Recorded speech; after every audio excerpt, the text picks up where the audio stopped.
K'aw fo ka waleɲuman dɔn k'a lɔnya k'a fɔ aw kun be I ka dɔn ni jɛgɛ maralaw olu ka ɲɛmaaba n'o ye Cheick Oumar Diawara Mayiga ye. Ale kɔni ye I ka dɔn cakɛdaw dɔw bila sen kan. Ale dayɛlɛli baaraw kɔni kun latigɛlen don I ka dɔn dɔnnigɛbugukaw olu fɛ yen nɔ, ni o ye Kati ale marabolo ye min ye KPJ Mali ale yɛrɛ dagayɔrɔ la. I b'a ye k'a fɔ bi kɛnɛ a sariya ni maa caman ye I n'a fɔ kɛrɛnkɛrɛnnenya na ministre de l'élevage et de la pêche fo ka taa se minisiriso min ɲɛsinen don I ka dɔn sigida ani jɛya ni sanuya ni sigida ale ka ɲɛta o ma, ni o ye Madame Doumbia Mariam Tangara fo ka taa se ministre Yubaba olu kɔni ye o sen fila ta ka se nin kɛnɛ kan ka taa a sariya ɲɔgɔn fɛ. Min bɔr'o kɛnɛ kan an ka ɲɛmada o ja sɔrɔlenw fɛ.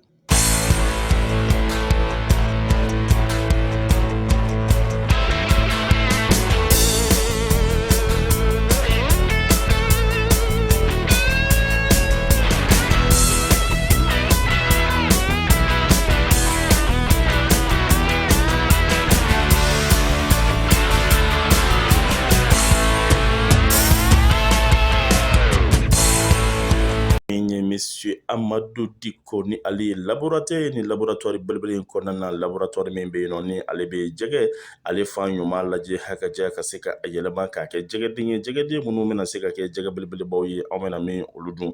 I k'a dɔn laboratoire ale kɔnɔna na ale y'a jira k'a fɔ ka se ka jɛgɛ ale labalo ka a fan tɔrɔ o tɛ ko nɔgɔ ye. Kuma dɔw la jɛgɛ ale den walima jɛgɛ fan ale bɛ se ka kɛ fanangolo ye o n'a ɲɔgɔnna caman. Monsieur Amadou Diko ale ye min fɔ an ka ɲɛmada o sɔrɔlenw fɛ.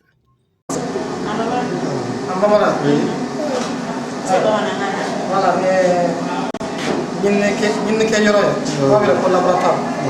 Donc comme jɛgɛdenw ani jɛgɛbaw de bɛ produit ye, donc jɛgɛdenw u b'a wele ko alevin. Donc alevin production n'a bɛ kɛ f'a ka lajɛ n'a denkisɛ in ka ɲi avant que a ka taa bila fanda la. Donc o de kama laboratoire bɛ yen s'assurer que denkisɛ in ka ɲi avant que i ka taa bila production la. Donc laboratoire équipement ça va permettre ka dɔn ni denkisɛ in a bɛ forme la n'a qualité ka ɲi, est-ce que nin bɛ se ka taa ɲɛfɛ, est-ce que a bɛna den ɲɛnama sɔrɔ. Voilà, donc nin de b'a sɛgɛsɛgɛli kɛ. Donc o de kama laboratoire bɛ yan pour accompagner les centres afin que u ka se k'o diagnostic de. Ensuite ni jɛgɛ nana produit, ni jɛgɛba in dilanna en ce moment u bɛna lajɛ est-ce que bana tɛ jɛgɛw la avant que jɛgɛ ka taa bila sugu la. Donc au fur et à mesure jɛgɛ bɛ produit, ni bana yera la o bana ninnu bɛ taa ka na labo la. O laban la an b'o sɛgɛsɛgɛ ni o machine mun bɛ yan. Donc a bɛ se ka hali machine bɛ dafalen bɛɛ kɛ yan, i b'a bila ka taa yɔrɔ wɛrɛ la mun capacité ka bon ni yan ta ye, olu b'a sɛgɛsɛgɛli tɔ kɛ. Mais sɛgɛsɛgɛli mun b'a a teliya an ka se ka bila sugu kan sans problème, ni équipement ninnu bɛ se ka kɛ rapidement k'a dɔn ko a jɛgɛ in bana foyi t'a la, a bɛ se ka bila sugu kan. Donc o de kama ni laboratoire bɛ yan. O de ni laboratoire ye jɛgɛ lajɛ ka jɛgɛ fan lajɛ ka a qualité kɛ denkisɛ a bɛ se ka labɔ basi fosi t'a la. Voilà, labo équipement de bɛ permettre k'a kɛ k'a fɔ ko vraiment denkisɛ in bana foyi t'a la, parce que denkisɛ dɔw bɛ yen i bɛ t'a sɔrɔ musoman côté la a bɛ se ka œuf blanc sɔrɔ, donc i tɛ se k'a ye ɲɛ la o. Donc machine de bɛ permettre k'a fɔ i ye ko nin denkisɛ in fan kɔni bɛ yen mais i bɛ t'a sɔrɔ fan bɛɛ ye jɛman ye, hali n'a bilala cɛ ta kan a tɛ se ka kɛ den ye. Cɛ ta fana i bɛ se k'a sɔrɔ denkisɛ in bɛ a bɛ forme la mais n'i y'a lajɛ i bɛ t'a sɔrɔ fanga t'a la ka taa musoman ta in gosi ka kɛ den ye. Donc o de kama nin fɛn in a bɛ pisciculteur dɛmɛ kosɛbɛ pour que u ka se ka jɛgɛden caman sɔrɔ a n'a a qualité ɲumanba fana. Ne tɔgɔ docteur Amadou Diko.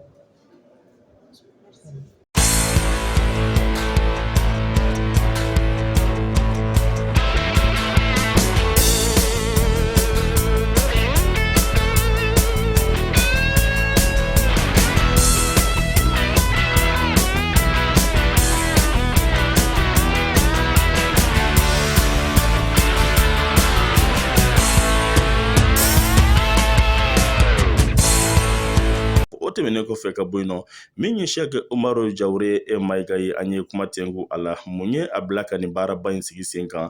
A ye a da don caman na ka se ka caman ɲɛfɔ an ye o la. Nin baara in ka se ka fɔ a kɛra maa minnu ka dɛmɛ fɛ o ye BRTD ni a financeren don Banque Mondiale ale fɛ u ka baarada min sigilen don sen kan walasa ka se ka dun ka fa ale sabati jɛgɛko ale bunakun kan walasa jɛgɛ jatigilantan minnu bɛna anw ka jamana kɔnɔna na dɔ ka se ka bɔ olu nali la. O kama Sɛki Umaru Jawure Mayiga ale da ma dogo kuma ninnu na a y'a da don a la k'a fɔ ko an ka baara ale fara an bolodala bari sabu don ko bali bɛ anw de ka kan na ni o ye anw denmisɛnninnakaw ye. Sɛki Umaru Jawure ale ye min fɔ an ka ɲɛma da olu fɛ. Projet de restauration des terres dégradées. Alors, qu'est-ce que vous avez bénéficié concrètement? Merci beaucoup. Je suis très honoré de recevoir deux ministres au centre agro-piscicole Espoir Jeune du Mali, CAPEJ, a donné le boulot. Dans le cadre du projet de restauration des terres dégradées, moi j'ai bénéficié du financement pour l'installation d'une banque de génitaires qui permet de produire des génitaires performants pour les différentes écloseries du Mali. Parce que vous savez, pour faire du grossissement ou faire de la pisciculture, il faut avoir des génitaires performants. Donc nous allons travailler sur les génétiques afin que les différentes écloseries puissent avoir des génitaires pour pouvoir produire des alevins performants pour les producteurs du Mali. Quelle est la capacité? La capacité tourne autour de 200 à 300 000 génitaires par an.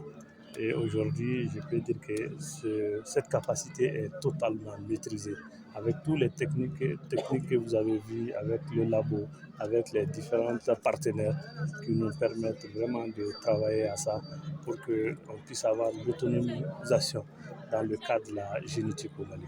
En quoi ça peut impacter en tout cas la pisciculture au Mali? La production, booster la production. Parce que tant que vous avez des génitaires performants, vous pouvez produire des alevins performants qui peuvent permettre de donner du poisson performant ou beaucoup de quantité de poissons. Merci. Merci à vous, je vous en prie.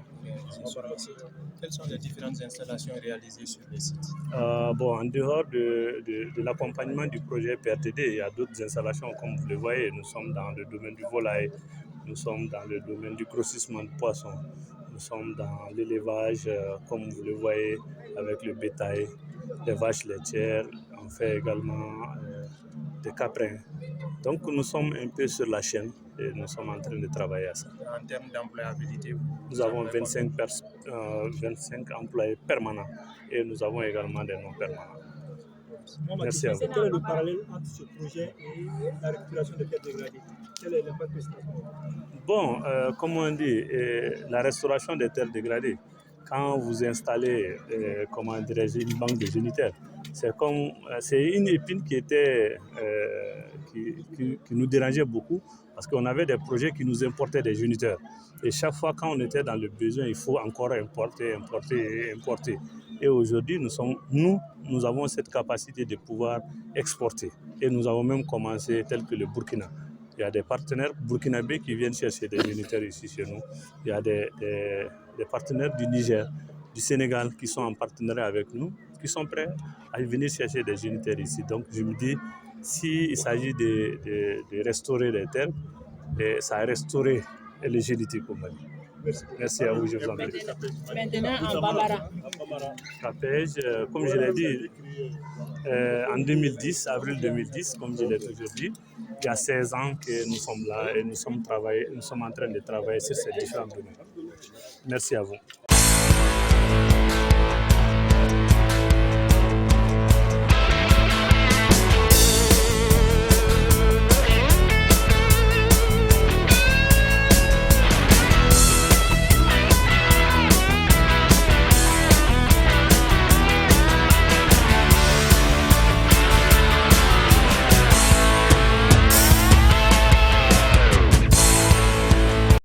Au directeur général.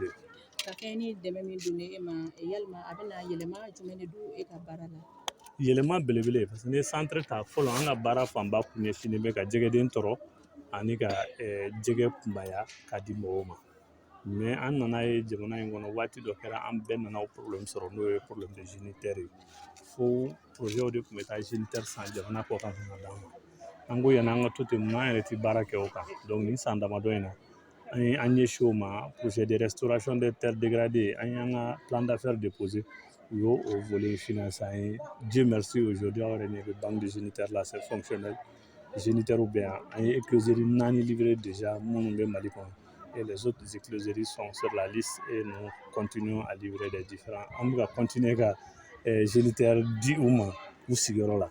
Surtout des problèmes k'a fɔ i bɛ se ka jɛgɛden tati problème mais k'a di a tigi ma f'a sigiyɔrɔ la bi alhamdulilayi CAPEJ Mali ɲɛsinnen b'o ma minɛnw b'an bolo a fɛɛrɛw b'an kɔnɔ o de y'an ka baara fanba yɛrɛ ye bi pour que ka jɛgɛ di an ka éclosures ma ka se ka jɛgɛden tɔrɔ parce que ni jɛgɛ si ɲuman ma sɔrɔ jɛgɛden ɲuman tɛ sɔrɔ ni jɛgɛden ɲuman ma sɔrɔ o kɔrɔ jɛgɛ mara yɛrɛ tɛ yen donc kuma in bɛɛ bɛ siko de la an bɛ ka o si in de la baara bi an y'a fɔ an ka partenaires bɛ yen ani IER bɛna baara caman k'a kan ani Université de Segu bɛ ka baaraw k'a kan ani Direction nationale bɛ ka baara k'a kan a kun ye de pour que an ka se ka génitaires sɔrɔ mun bɛ se ka an ka filière in ta ɲɛ n'o ye mɔni ani jɛgɛ mara ye. Ok, ka kɛ n'o hakilina ye i bɛ se ka mun de fɔ sifinw ye minnu sigasigalen don hali bi ka don jɛgɛ mara la parce que nin tɛ dan e kelen ma nin bɛ sifinw bɛɛ nin bɛ maliden bɛɛ de ye fɛn fɛn bɛ fɛ ka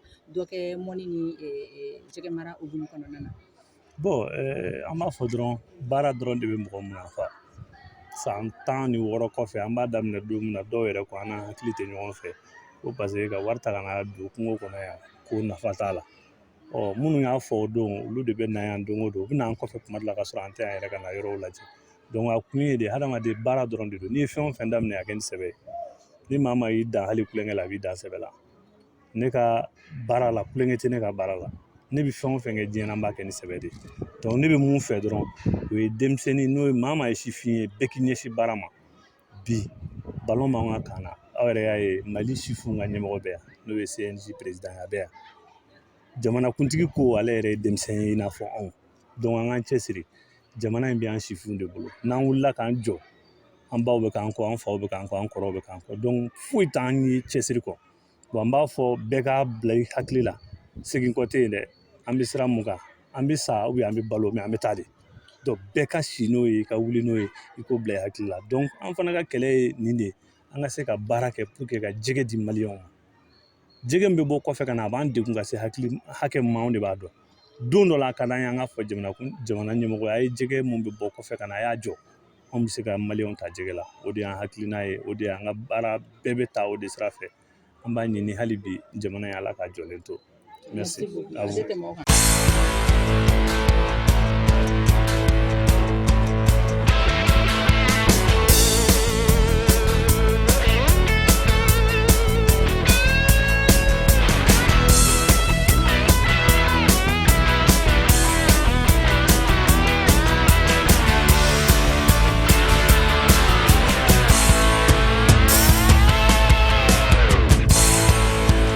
baara belebeleba in ale kuncɛra nin yɔrɔ in kɔnɔna yan nɔ i k'a dɔn an ye foli ani tanu kɛrɛnkɛrɛn k'o di ɲɔgɔn ma minisiriw olu kɔni ye foli kɛrɛnkɛrɛn k'a di nin baara in sigibaw ma sen kan ni o ye Sɛkɛ Umaru Jawore Mayiga a n'a ka cakɛda CAPEJ a hakaja a n'a ka interprofession ye ni o ye Mali jɛgɛmaralaw ka i k'a dɔn jɛkuluba ye Mali ale kɔnɔna na ale min ma ɲɛmaya bi Sɛkɛ Umaru Jawore Mayiga bolo nin waati in na foli kɛrɛnkɛrɛn la k'a d'u ma k'a fɔ u ye ko halibi u k'u cɛsiri u ka baaraw fɛ walasa halibi an ka jamana ale ka se ka nɔbɔ min ye jɛgɛ ale bunakun kan walasa jɛgɛ min bɛna ka bɔ jamana kɔ kan ni a dilancogo dɔɔnin tɛ ni a bɛ se ka kɔlɔlɔ caman se maaw ma i k'a dɔn ni a dilancogo olu ma ɲa o dɔ ka se ka bɔ o la.